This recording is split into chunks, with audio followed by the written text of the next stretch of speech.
नमस्कार दोस्तों साथियों। स्वागत है आप सभी का। और आज आपसे बातचीत एक फेलोशिप के विषय में मैं करूंगा आपसे। बहुत महीनों के बाद किसी फेलोशिप को लेकर वीडियो बना रहा हूं, तो उम्मीद करता हूं आप सभी लोग उसको पूरा देखेंगे और जो ज़रूरतमंद है उस तक इस सूचनाओं को आदान प्रदान भी करेंगे।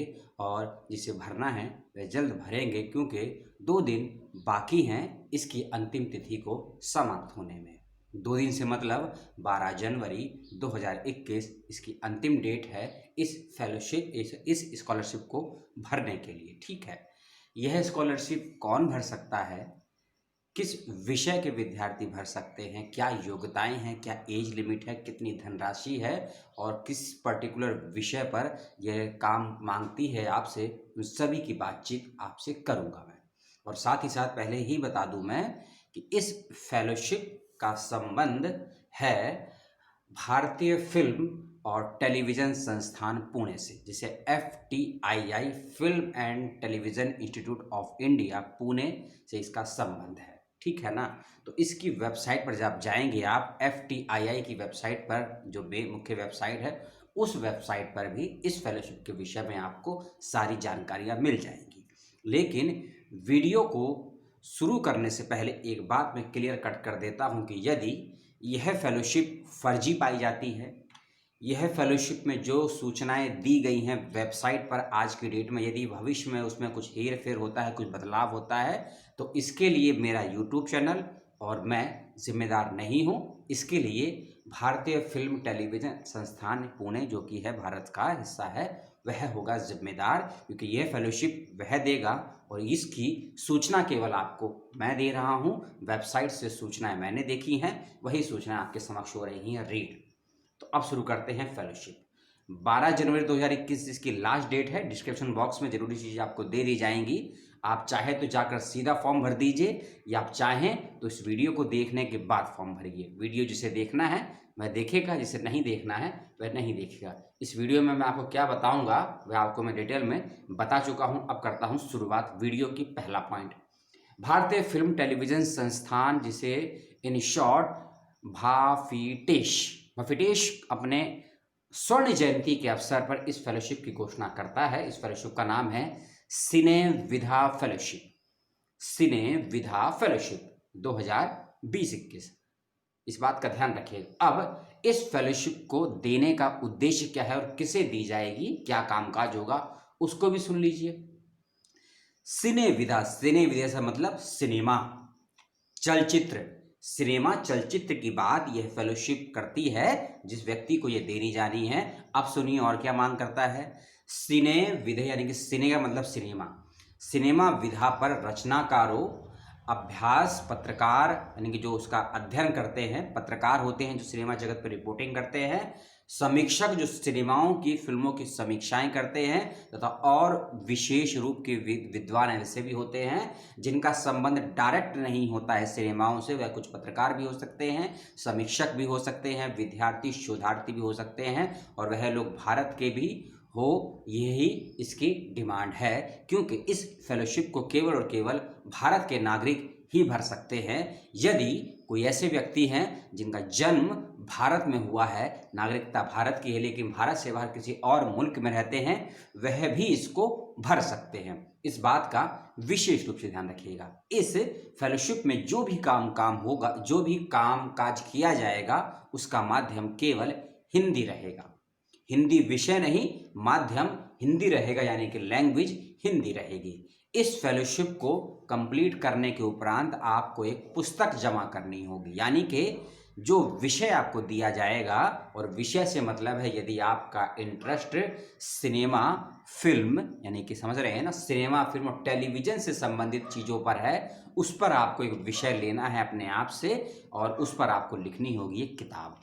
उससे और ज़रूरी जानकारियाँ क्या नियमावली है उसको भी समझ लीजिए। ठीक है ना, क्योंकि सभी जानकारियां पढ़ के नहीं बता पाऊंगा, इन शॉर्ट ही बता रहा हूं। वीडियो ज़्यादा लंबा नहीं करना है, क्योंकि रात भर सोया नहीं हूं, किसी और काम से जाना है। जाने से पहले सोचा ये वीडियो शूट करके आपको दे दूं।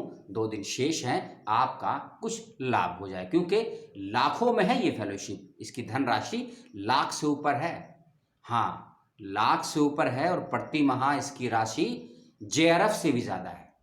जेआरएफ की फेलोशिप समझते हैं आप कितनी मिलती है छात्रवृत्ति की? जेआरएफ से भी ज़्यादा प्रति माह की फेलोशिप धनराशि है। यह कितनी है वह भी आपको मैं आगे बताऊंगा। सबसे पहले आपको अपना एक रिसर्च प्रपोजल तैयार करना होगा। रिसर्च प्रपोजल तैयार करके इस संस्थान को भेजना होगा, और भेजने का मतलब है जब आप इसका फॉर्म भरेंगे, रजिस्टर करेंगे, तो उसी में आपको उसको अटैच करना होगा। समझ लीजिएगा, इसको मेल नहीं करना है, आपको अटैचमेंट देना है अपने प्रपोजल को, अपने जिस विषय पर आप काम करना चाहते हैं इस छात्रवृत्ति के दौरान, उसका एक संक्षिप्त परिचय, जिस विषय पर आप काम करेंगे शोध सार आपको भेजना है 400 से 500 शब्दों के मध्य में, वह भी हिंदी भाषा में 12 जनवरी 2021 से पहले। और जब आपका एप्लीकेशन स्वीकार कर लिया जाएगा, आपको वहाँ से मेल आएगा या कॉल आएगा FTII की तरफ से, पुणे की तरफ से, या फिर आपको कॉल भी आ सकता है, मेल भी आ सकता है। जब वो कहेंगे कि आपने सभी योग्यताओं को फुलफिल किया है छात्रवृत्ति के लिए, आपका चयन हुआ है, इसके दूसरे चरण यानी कि अब आपका दूसरा चरण होगा साक्षात्कार का। याद रखिएगा, पहला चरण फॉर्म भरने का है और अपने रिसर्च प्रपोजल का संक्षिप्त सार भेजने का है 400 से 500 शब्दों में। दूसरे चरण में होगा आपका इंटरव्यू, और इंटरव्यू से पहले आपने जो शोध प्रस्ताव को सार रूप में भेजा था उसकी डिटेल कॉपी अब आपको भेजनी होगी। संपूर्ण शोध सार को प्रारूप के अनुसार लिखते बनाते हुए आपको भेजना होगा। यानी कि यदि आपने 400 से 500 शब्दों में भेजा था ज़्यादा से ज़्यादा, अब आपको जो विवरण भेजना है पूर्ण रूप से बनाकर विद डिटेल में, उसकी अधिकतम सीमा रखी गई है 5000 शब्दों की। समझ लीजिए, पेपर प्रेजेंटेशन नहीं है। जिस प्रकार आप ICSSR की स्कॉलरशिप भरते हैं, ICPR की फेलोशिप भरते हैं, ICHR की फेलोशिप भरते हैं, या फिर MNF भरते हैं, RGNF भरते हैं, या फिर राजीव गांधी या अम्बेडकर फेलोशिप भरते हैं, उसके लिए भी एक रिसर्च प्रपोजल मांगा जाता है। किस क्षेत्र में किस प्रकार से आप काम करेंगे, उसी प्रकार से फिल्म FTTI जो मैंने आपको बताया, FTII, उस संस्थान के द्वारा भी ये छात्रवृत्ति आपको तभी दी जाएगी जब अपना रिसर्च प्रपोजल भेजेंगे, उसके अकॉर्डिंग, संस्थान के अकॉर्डिंग होगा, और उससे पहले आपका होगा साक्षात्कार। साक्षात्कार कब होगा, कैसे होगा, वह भी आपको बताऊंगा। यह था इसका पहला विवरण। दूसरे विवरण पर आइए। प्रस्तावित पुस्तक लिखने का उद्देश्य, पद्धति, मापदंड, दृष्टिकोण स्पष्ट होना चाहिए आप जो रिसर्च प्रपोजल भेजेंगे, और साथ ही साथ अनुमानित अध्याय और संदर्भ सूची की सामग्री का उल्लेख, यानी कि आपको अपने सिनॉप्सिस में जिस विषय पर काम करना चाहते हैं उसको किस किस चरणों से होते हुए गुजरेंगे, चाहे उसको अध्याय बोल लीजिए, चैप्टर बोल लीजिए, या उसके स्टेप बोल लीजिए, उसको डिटेल में आपको लिखना होगा। उसकी एक निश्चित पद्धति होनी चाहिए, एक निश्चित फॉर्मेट होना चाहिए, और अपने काम को करने के लिए किन किन पुस्तकों की आपको आवश्यकता होगी उसकी भी डिटेल जानकारी उसी प्रपोजल में आपको लिखकर देनी हो। टाइप करके भेजना है, याद रखिएगा, हाथ से लिखकर मत भेजिएगा, टाइप करके भेजना है, अटैच करना है। ये पहली चीज। अब आते हैं इसके दूसरे चरण पे। 3-4 चरण है, तभी आप फॉर्म को भर पाएंगे अच्छे से, नहीं तो आपने सीधा गूगल का लिंक खोला जो मैंने आपको नीचे दे दिया है फॉर्म का, आप भरेंगे, फॉर्म भर ही नहीं पाएंगे पूरा। आप फॉर्म इसलिए नहीं भर पाएंगे, आप अटक जाएंगे चीज़ों पर, फिर आप मुझसे कॉल करेंगे या मैसेज करेंगे कि आपने जो बताया था हम फॉर्म भर रहे हैं, हमको ये दिक्कत आ रही है। इसीलिए डिटेल में सुन लीजिए किस किस स्टेप को फुलफिल करना है, और यदि आप योग्य उम्मीदवार हैं, सभी नियम कानून को जानने समझने के बाद तभी इसके लिए अप्लाई कीजिएगा, नहीं तो आपको भी होगी निराशा और संस्थान को भी होगी परेशानी जब अयोग्य उम्मीदवारों के एप्लीकेशन फॉर्म जाएंगे उसके पास। दूसरे चरण पे आते हैं। 1 वर्ष के लिए यह फेलोशिप दी जाएगी, अधिकतम 1 वर्ष के लिए, लेकिन जो आपको अपना काम सबमिट करना है वह 10 से 11 महीने में सबमिट करना है। और एक बात पहले बता दूं रोक कर कि इस काम को यदि आप बीच में छोड़ते हैं तब आपको क्या नुकसान होगा और क्या फ़ायदा होगा वह भी आगे बताऊंगा। 1 वर्ष के लिए फेलोशिप दी जाएगी और आपको अपना संपूर्ण काम लिखित रूप में 10 से 11 महीने में जमा करना है, और 8 से 10 महीने में पहली रिपोर्ट भी देनी होगी आपको। इस बात का रखिएगा ध्यान। और किसी भी परिस्थिति में, चाहे आपकी आर्थिक परिस्थिति हो, चाहे स्वास्थ्य की परिस्थिति हो, चाहे पारिवारिक परिस्थिति हो, किसी भी कंडीशन में इस छात्रवृत्ति की अवधि को बढ़ाया नहीं जाएगा। और अगर आप ये तर्क देते हैं कि मैं किसी कारण से इस काम को नहीं कर पाया तो मुझे 2 से 3 महीने का या 1 महीने का और अतिरिक्त समय दे दिया जाए, चाहे बेशक उस महीने की मुझे फेलोशिप ना दी जाए, तो उस कंडीशन को भी स्वीकार नहीं किया जाएगा। संस्थान की तरफ से इस बात का भी विशेष तौर पे ध्यान रखिएगा। अगली चीज, आप जब इस छात्रवृत्ति के लिए, इस फेलोशिप के लिए, छात्रवृत्ति नहीं याद रखिएगा, गलती हो गई, फेलोशिप, जब आपका चयन इस फेलोशिप के लिए होगा तो आपको संस्थान 2 विकल्प देगा कि आप अपने प्रोजेक्ट पर काम कैसे करना चाहते हैं और कहाँ रहकर करना चाहते हैं। संस्थान में रहकर करना चाहते हैं जो कि पुणे में है, या फिर अपने घर पे, अपने होम टाउन पे, जहां भी आप जाना चाहते हैं वहां रहकर करना चाहते हैं। दोनों की छूट दे रहा है संस्थान आपको। अपने घर रहेंगे तो ये आपका निर्णय है, संस्थान के पास रहेंगे तो ये आपका निर्णय है। एक चीज मैं और बता दूं, यदि आप संस्थान में रहकर अपने काम को करना चाहते हैं, और ये फुल टाइम काम है, याद रखिएगा, क्योंकि पुस्तक लिखनी है आपको और एक प्रोजेक्ट के साथ लिखनी है। एक दृष्टिकोण आपका होना चाहिए, विजन होना चाहिए आपका, और आपकी पुस्तक पब्लिश होने के बाद जब कोई विद्यार्थी पढ़े, कोई शिक्षक पढ़े, उसको आप कुछ देना चाहते हैं, कुछ सिखाना चाहते हैं, कुछ उसका मार्गदर्शन करना चाहते हैं। यदि ऐसी आपकी समझ, ऐसी आपकी सोच और ऐसा आपका अपना विजन है, तभी इस फेलोशिप के लिए अप्लाई कीजिएगा। इस बात का विशेष रूप से ध्यान रख लीजिएगा। अगली चीज आते हैं, यदि आप संस्थान में रहकर काम करना चाहते हैं तो संस्थान में रहना बिल्कुल निःशुल्क है। इस बात की विशेष रूप से व्यवस्था की गई है। संस्थान में रहना निःशुल्क है, आवास की व्यवस्था आपको करवाई जाएगी, खाने पीने की व्यवस्था भी संस्थान ही करेगा, कुछ कम से कम चार्ज लेने के बावजूद। ज़्यादा चार्ज नहीं है, कम से कम चार्ज है। अगले पॉइंट पर आते हैं। जैसा कि मैंने आपको बताया कि 10वें से 11वें महीने में आपको अपने काम की रिपोर्ट सबमिट करनी होगी। 10वें महीने से अधिकतर समय 10 महीने ही दिया गया है, नोटिफिकेशन के अकॉर्डिंग 11वां महीना मैं जोड़ रहा हूं, लेकिन डेडलाइन 10 महीने की है। यानी कि यदि आपका चयन फरवरी में होता है, फरवरी 2021 में, तो मान के चलिए दिसंबर 2021 में आपको अपने काम की रिपोर्ट सबमिट करनी होगी, और रिपोर्ट वेरीफाई होने के बाद आपको अपने काम को बहुत जल्द से जल्द जमा करना होगा। इस रिपोर्ट का मतलब समझ लीजिए कि आपको 10वें महीने में अपना प्री सबमिशन देना है। यदि आप शोधार्थी हैं, एमफिल पीएचडी को समझते हैं, तब आप प्री सबमिशन का मतलब भी जानते समझते होंगे। इस बात का विशेष रूप से ध्यान रखिएगा। अगली चीज को समझ लीजिए। अगला चरण कहता है कि भफेटे यानी कि एफटीटीआई का शॉर्ट फॉर्म है, के द्वारा अगले 4 सप्ताह में सुझाव दिए जाएंगे। यानी कि आप समझिए इस चीज को, जो आप 10 महीने में अपनी रिपोर्ट सबमिट करेंगे ना, उस रिपोर्ट में कुछ बदलाव करना है, कुछ परिवर्तन करना है, कुछ आपने एक्स्ट्रा ऐड कर दिया या कुछ एक्स्ट्रा उसमें जोड़ना है, इस सभी की पुष्टि के लिए आपको सुझाव भी दिए जाएंगे, सलाह भी दी जाएगी, और आप भी चाहें तो किसी विशेषज्ञ से सलाह मशवरा कर सकते हैं और अपने उस कार्य में कुछ भी ऐड कर सकते हैं, कुछ भी काट सकते हैं अपने उस प्रोजेक्ट रिपोर्ट में। और इसके लिए आपको 4 महीने का समय 4 सप्ताह का समय आपको, यानी कि 1 महीने का समय आपको दिया जाएगा, ज़्यादा से ज़्यादा, ऐसा नियमावली के अनुसार कहा गया है। अब आते हैं अगले चरण पर, समय पूर्व समाप्ति। यदि आपने समय से पूर्व समाप्ति कर दी या इसको छोड़कर जाते हैं, तब आप पे क्या क्या नियम कानून लागू होंगे, उसको सुन लीजिए।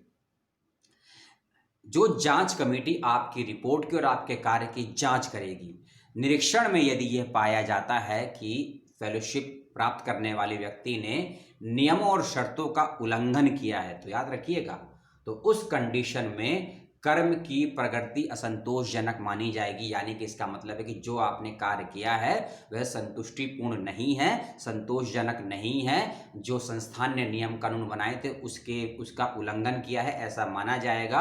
और तब आपको 1 महीने का नोटिस देकर यह फेलोशिप समाप्त कर दी जाएगी। याद रखिएगा, आपका काम यदि नियमों कानूनों के खिलाफ पाया गया, उसके अगेंस्ट पाया गया, जो नियम शर्तें फेलोशिप को देने वाले इस संस्थान ने विद्यार्थियों शोधार्थियों के लिए तय की थी, यदि आप उसको फुलफिल नहीं कर पाते हैं तो इस कंडीशन में आपके काम को बीच में स्थगित कर दिया जाएगा और 1 महीने का नोटिस देकर आपको इस फेलोशिप से बहिष्कृत या बाहर कर दिया जाएगा, यह नियम कहता है।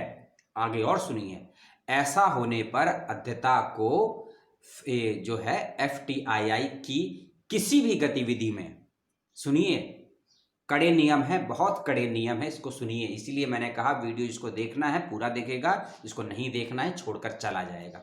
यदि आप उन नियमों कानून का उल्लंघन करते पाए गए तो आने वाले 10 सालों तक आपको FTII की किसी भी गतिविधि में 10 वर्षों तक प्रतिभागी होने से प्रतिबंधित कर दिया जाएगा। सख्त नियम है, फिर से रिपीट कर रहा हूं मैं इसको। यदि किसी नियम कानून का उल्लंघन करते हुए अध्येता पाया जाता है तो भारतीय फिल्म टेलीविजन संस्थान की किसी भी गतिविधि में भाग लेने से यानी कि 10 वर्षों तक प्रतिबंधित किया जा सकता है। अगला नियम, यदि अध्येता निर्धारित समय अवधि पूर्ण होने से पहले फेलोशिप से अपना नाम वापस लेने का फैसला करता है तो उसे धारा 2B के मामले में भुगतान किए गए आकस्मिक भत्ते के साथ पूरा वजीफा लौटाना होगा। अब इस नियम को समझ लीजिए।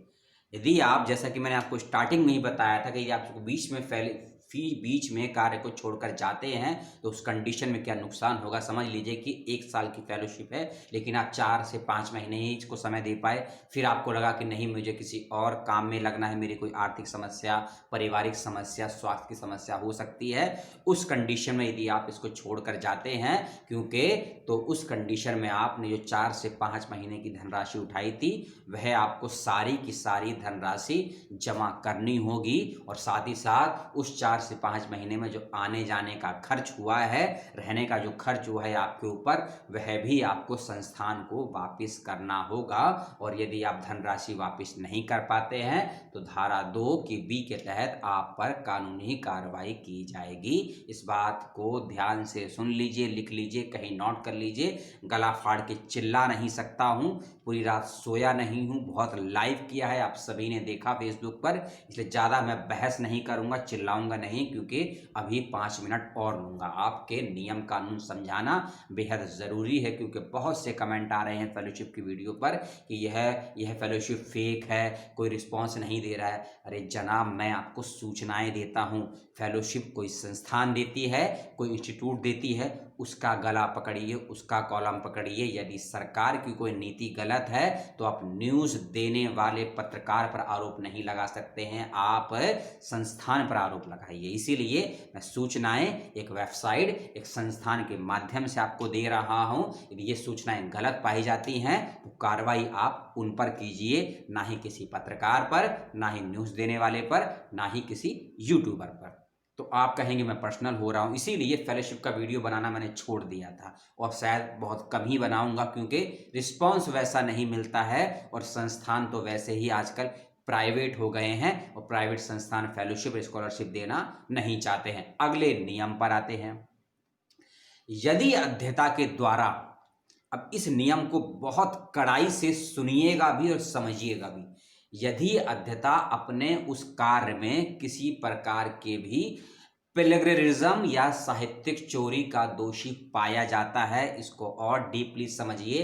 अपने कार्य के दौरान यदि आप किसी ऐसी सामग्री का प्रयोग करते हैं अधिक से अधिक जिससे जांच करने वाली टीम को ये लगता है कि आपने जो किताब लिखी है, आपने जिस प्रोजेक्ट पर काम किया है, जो भी आपने लिपिबद्ध किया है, उसमें आपका कुछ भी योगदान नहीं है, अधिक से अधिक योगदान आपने अन्य किताबों का लिया है, अन्य व्यक्ति विशेषों का लिया है, अन्य जर्नलों का लिया है, तो इस कंडीशन में यह माना जाएगा कि इसमें आपकी मौलिकता का अभाव है। और जब आपकी मौलिकता का अभाव है और जो आपने 70, 80, 90, 100, 150 पेज का मैटर लिख कर दिया है वह जांच कमेटी के पास जाएगा और यदि वह साहित्यिक चोरी के दायरे में या प्लेगरिज्म के दायरे में जाएगा, यानी कि कॉपीराइट के दायरे में जाएगा, तब आप पर कानूनी कार्रवाई की जाएगी।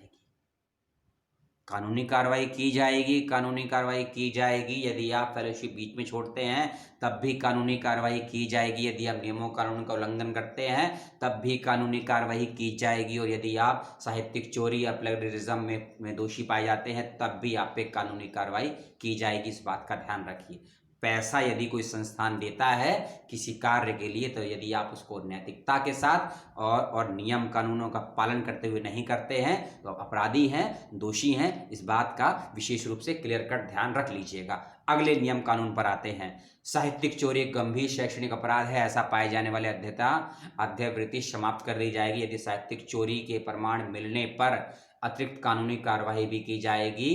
के साथ ही धारा 3E के पार्ट 2 के तहत अगली चीज कि अध्यवृत्ति के दौरान निर्धारित अध्यता कर्म लेखन का कोई भी अंश केवल कार्य पूरा हो जाने के उपरांत ही कहीं पब्लिश करवा सकता है, लेकिन पूर्व अनुमति लेनी पड़ेगी आपको जो फिल्म संस्थान है उसकी। यानी कि अपने काम को सबमिट करने के बाद आपको लगता है कि मुझे इसे एज अ किताब के रूप में कहीं आर्टिकल के रूप में पब्लिश करवाना है या कुछ कुछ भागों में पब्लिश करवाना, तो आपको उसकी अनुमति लेनी पड़ेगी।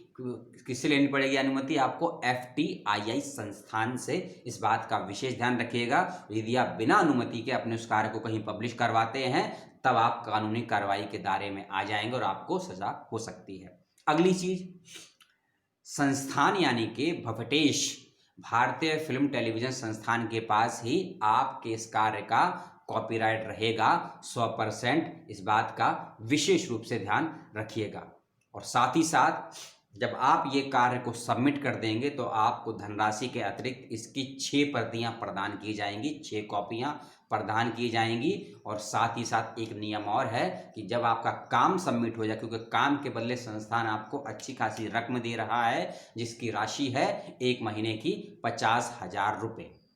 1 महीने की 50,000 रुपये की धनराशि आपको दे रहा है, यानी कि 1 साल की 6 लाख रुपए की आपको राशि दे रहा है। इसीलिए भविष्य में इस काम पर आपका कोई कॉपीराइट नहीं होगा और साथ ही साथ संस्थान कोई भी आपको रॉयल्टी भी नहीं देगा। इस बात का विशेष रूप से ध्यान रखिएगा। नियम कानून हो चुके हैं समाप्त। अब कुछ जरूरी और बेसिक चीजें, अब चाहे तो आप वीडियो छोड़कर चले जाइए, आगे देखना हो तो आपकी मर्जी है, मेरा कोई प्रेशर नहीं है। 20 मिनट तक मेरा आप पे प्रेशर था।